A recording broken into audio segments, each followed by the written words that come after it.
Hello दोस्तों, समाज वाटिका channel में आप सबों का स्वागत है। मैं विमल सर। आज हम बिहार बोर्ड एनसीईआरटी बुक कक्षा 7 विषय इतिहास के अध्याय नंबर 8 को देखेंगे। पिछले 2 वीडियो में हम अध्याय नंबर 8 के अधिकांश चैप्टर को यानी अधिकांश जो अनुच्छेद है उसको समाप्त कर चुके हैं। कुछ अनुच्छेद बच गए हैं, कुछ पैराग्राफ बच गए हैं, उसे आज हम तीसरा वीडियो में समाप्त करेंगे। तो चलिए सीधे हम इसके तीसरे वीडियो के जो कुछ भाग है उस पर चलते हैं।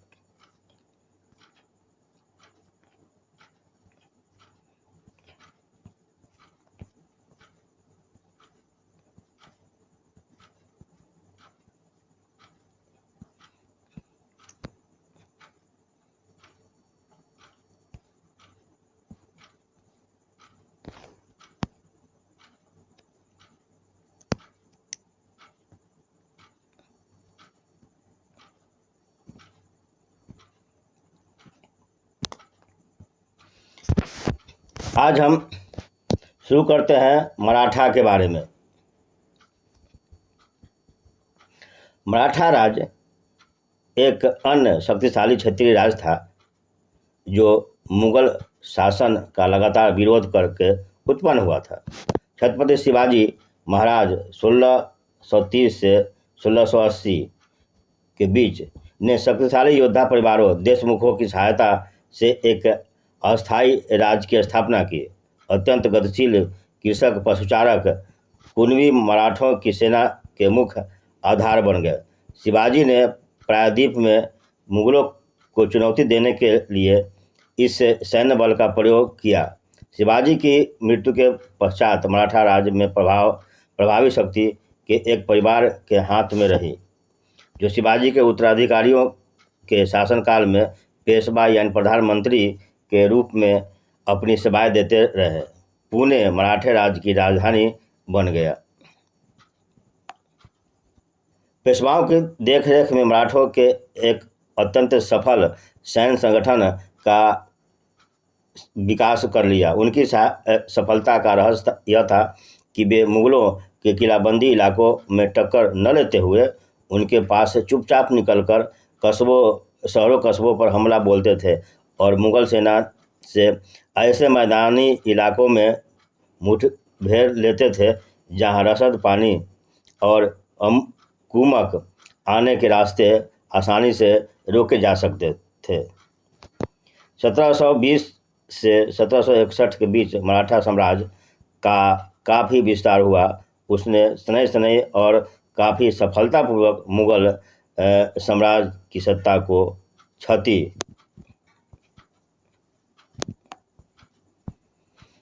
पहुंचाए। 1720 के दशक तक मालवा और गुजरात मुगलों से छीन लिए गए।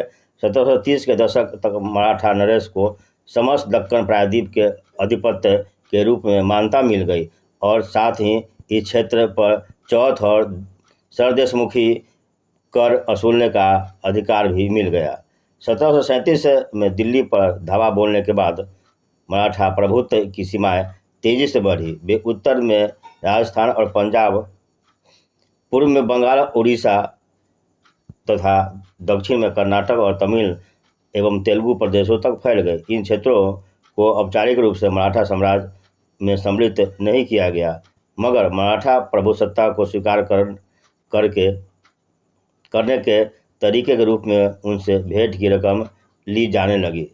साम्राज्य के इस विस्तार से उन्हें संसाधनों का भंडार तो मिल गया, मगर उनके लिए उन्हें कीमत भी चुकानी पड़ी। मराठों के सैन्य अभियानों के कारण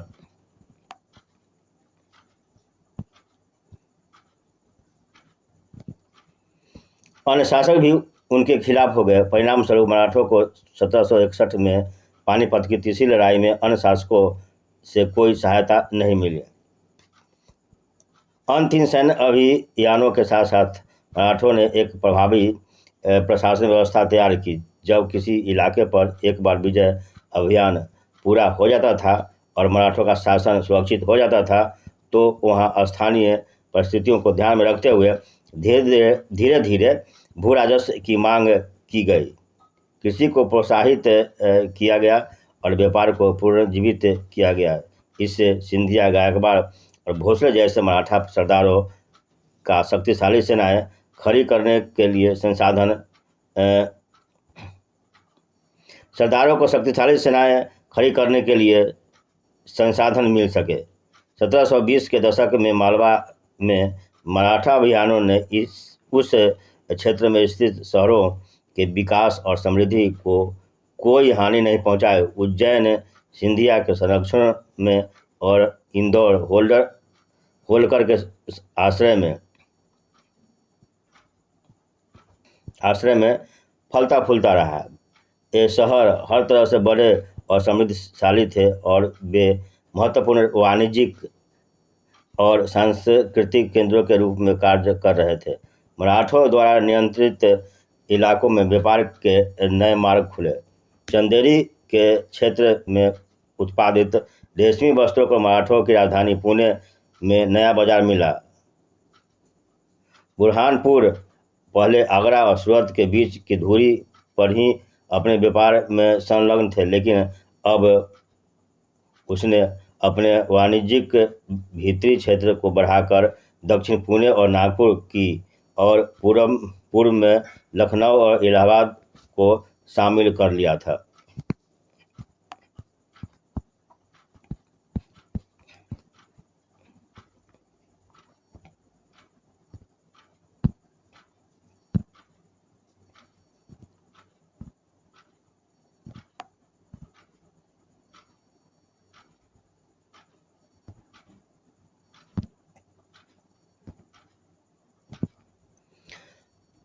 प्रमुख मराठा कार्यकर्ता छत्रपति शिवाजी महाराज 1630 से 1680, छत्रपति संभाजी महाराज 1681 से 1689, छत्रपति राजाराम महाराज 1689 से 1700, महारानी ताराबाई 1700 से 1761, छह शाहू महाराज 1782 से 1749,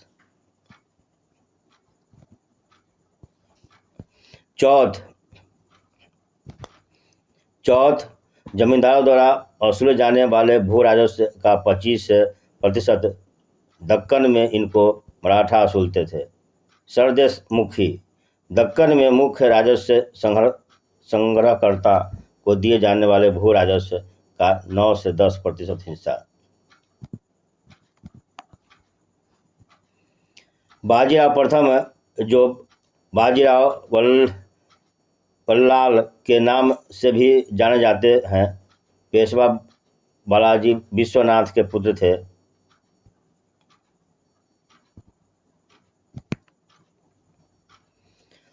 वह एक महान मराठा सेनापति थे।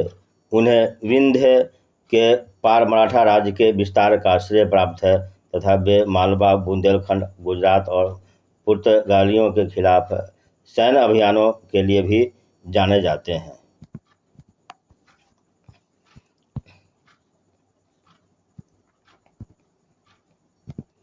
अब देखते हैं जाट के बारे में। अन्य राज्यों की तरह जाटों ने भी 17वीं और 18वीं शताब्दियों में अपनी सत्ता सुदृढ़ की। अपने सेना चूड़ामन के नेतृत्व में उन्होंने दिल्ली के पश्चिम में स्थित क्षेत्रों पर अपना नियंत्रण कर लिया। 1680 के दशक तक आते आते उनका प्रभुत्व दिल्ली और आगरा के दो शाही शहरों के बीच के क्षेत्र पर होना शुरू हो गया। वस्तुतः कुछ अरसे के लिए वे आगरा शहर के अभिरक्षक भी बन गए।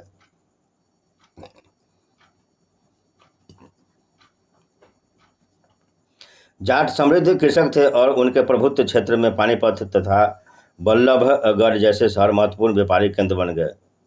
सूरजमल के राज में भरतपुर शक्तिशाली राज के रूप में उभरा। 1739 में जब नादिर शाह ने दिल्ली पर हमला बोलकर उसे लूटा तो दिल्ली के कई प्रतिष्ठित व्यक्तियों ने भरतपुर में शरण ली।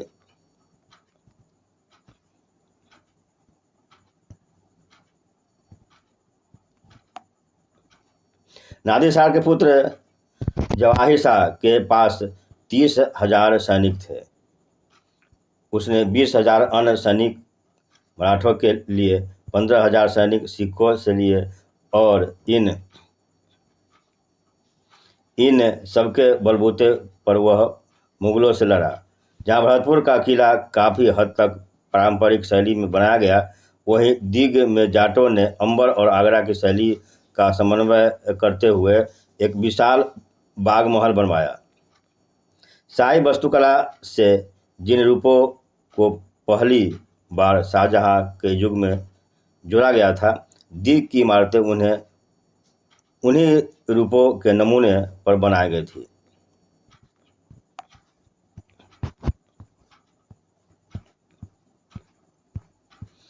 जाटों की शक्ति सूरजमल के समय पराकाष्ठा पर पहुंचा, जिन्होंने 1756 से 1763 के दौरान भरतपुर जाट राज को यानी आधुनिक राजस्थान में संगठित किया। सूरजमल के राजनीतिक नियंत्रण में जो क्षेत्र शामिल थे, उनमें आधुनिक पूर्वी राजस्थान, दक्षिणी हरियाणा, पश्चिमी उत्तर प्रदेश और दिल्ली शामिल थे। सूरजमल ने कई किले और महल बनवाए, जिनमें भरतपुर का प्रसिद्ध लोहागढ़ का किला इस क्षेत्र में बने सबसे मजबूत किलों में से एक था। यह जो है वह किला है।